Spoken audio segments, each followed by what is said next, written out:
Туулган күнүңүздө кандай өзгөчө белек алдыңыз эле? Мен негизи белек алганды жактыра бербейм.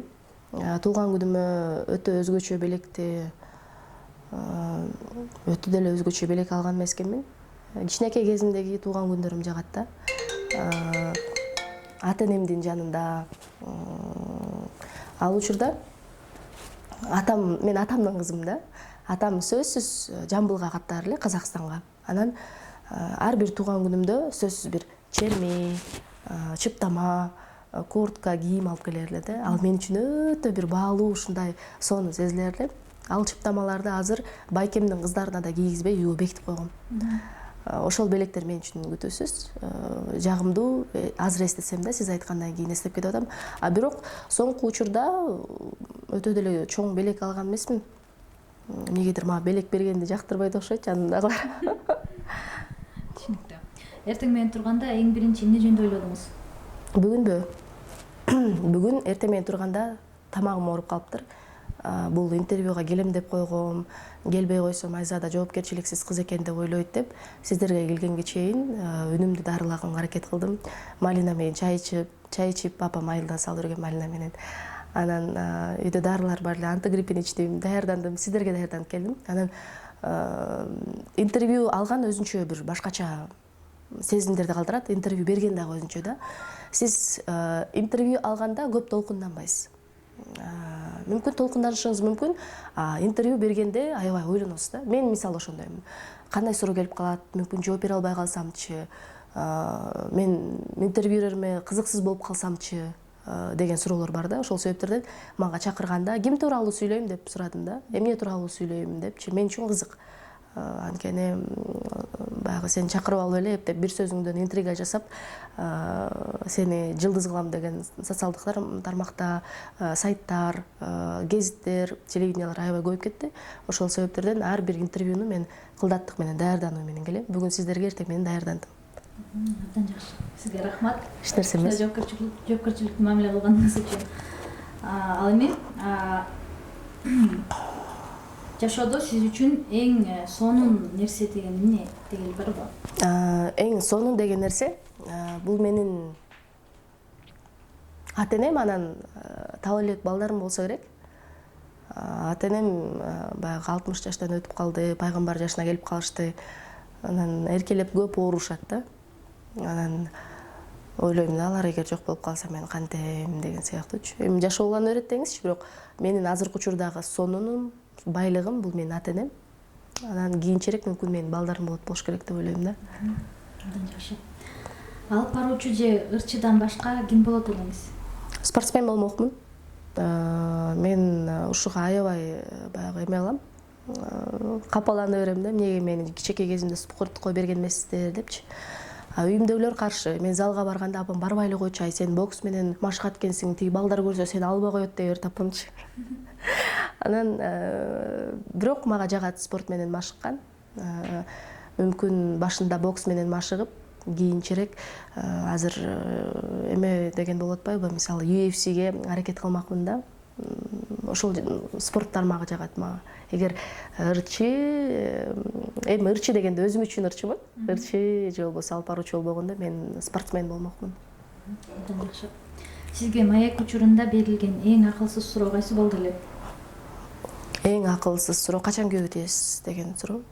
Эң жаман көргөн суроом. Анткени пайгамбарыбыз Кудай ар бирибизге мындай ар кандай берет экен да. Мисалы кимдир бирөөгө 18 жашында, кимдир бирөөгө 20 жашында, кимдир бирөөгө 40 жашында сүйүүсүн кезиктирет экен да. Анан бул суроо мен жеке жашоомдогу суроо деп билем. Жеке жашоо боюнча кылыш керек да. Жеке жашоо өзүңө гана таандык да. Эгерде элдик жашоо кылгың келсе, анда элдик жашоо кылып жооп бериш керек да. Мен ар дайым айтам, жеке жашоом менин жеке жашоом депчи.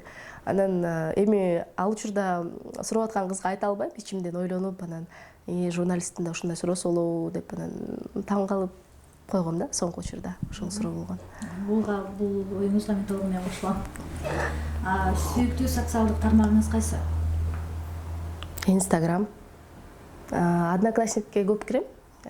Бирок СМС каттарга жооп бере албайм да, анткени ал жакта СМС көп келет. Анан мындай жетишпейм дагы. Одноклассниктин бир жери жагат, сүрөттөрдү киргизип коесуң, сакталып калат. Инстаграмда болсо сени взломать этип коюшу да мүмкүн. Күтүүсүз окуялар көбүрөөк да. Анан соңку учурда WhatsAppка көп кирбейм. Эмнеге WhatsAppка жооп бербейсиң деп ушинтишет, жаздык го деп. WhatsAppка көп кирбейм, мага айтам, WhatsApp эмес, мага Instagramдан жазсаңар тезирээк жооп берем депчи. Instagramды көбүрөөк колдонот окшойм. Жакшы. Эгерде мүмкүнчүлүгүңүз болсо, кайсы белгилүү программанын автору болот элеңиз? Мүмкүнчүлүгүм болсо, мен автор эмес, диктор болгум келет. Бул менин бала кезимдеги кыялым. Мүмкүн кийинчерээк баягы Айзада 35ке чыкканда токтоо болуп, көңүл ачуучу программаларды алып барбай, диктор болуп калышы ыктымал. Ошол себептен бул менин кыялым. Автордук проект тууралуу айта турган болсоңуз, соңку учурда көптөгөн автордук проекттерди жазып атам, бирок алардын баардыгы келип эле каражат деген маселеге баягы байланышып калат экен да. Анан азыр бир проектти жазсамбы деп ойлонуп турам. Ал жарыкка чыкканда өзүмдүн жеке автордук проектим болот. Ал эми кайсы тасмада башкы ролду аткарат элеңиз? Курманжандаткан Курманжандаткан ролун аткармакмын. Соңку учурда Делбирим деген тасманы көрдүм. Ошондо мен Кадичанын ролун жаратмакмын. Аселдин эмес, бирок Кадичанын ролун жаратмакмын. Эмне себептен? Менин сырткы келбетим дагы элдер айткандай стервасыңбы деген сыяктуу мындай ошондой образга жакыныраак да. Анан Кадичанын баягы сүйүүгө болгон, сүйгөн адамына болгон сезимдерин жеткирип берүү мага оңоюраак болмокко деп ойлойм да. Сүйүп, мындай аябай жакшы, апасынан башка эч ким өппөгөн кыздын ролун аткаруу мага кыйыныраак болот. Бирок беркиндей шок кыздардын, мына ушундай терс каармандардын ролун аткаруу мага оңоюраак да. Жакшы. Кайсы музыкант менен дуэт жаздырат элеңиз? Музыканттардан бизден боло турган болсо Гүлнур Сатылганова менен жаздырмакмын.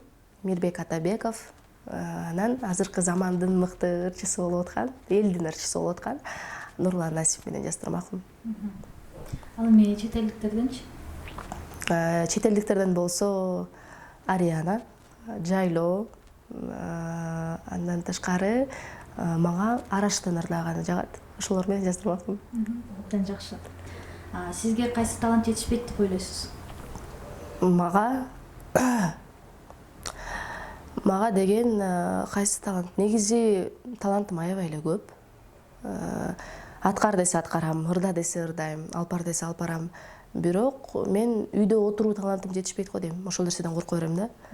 Мен бир жерге отуруп калсам, өзүм жаман боло берем.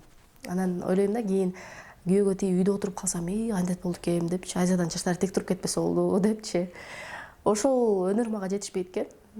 Бирок баягы баарыбыз эне болууга умтулабыз, баарыбыз кыз болгондон кийин сөзсүз энелик сезим бар да.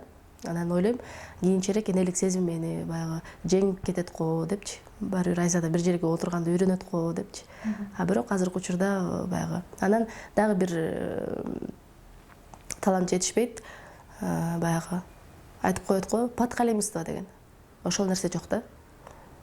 Мен ошондой баягы сен сонунсуң, сен мыктысың, сен окугуң келет деген адамдарды көргөндө мен кээде суктанып, кээде таң калып кетем да.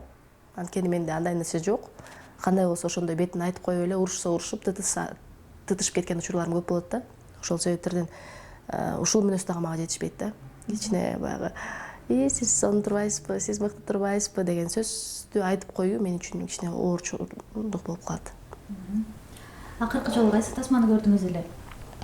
Акыркы жолу 12 деген тасманы көргөм. Михалковдун.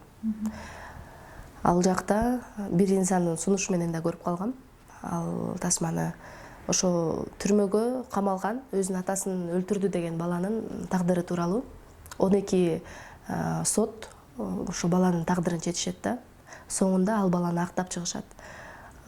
Бул жерде турмуштук жашоодогу биздин азыркы учурдагы эки жүздүүлүк, адамдардын ичиндеги жан дүйнөсү, айта албаганы, маска кийип жүргөндүгү тууралуу көбүрөөк чагылдырылган. Ошо мен өз негизи тасманы көп көрбөйм.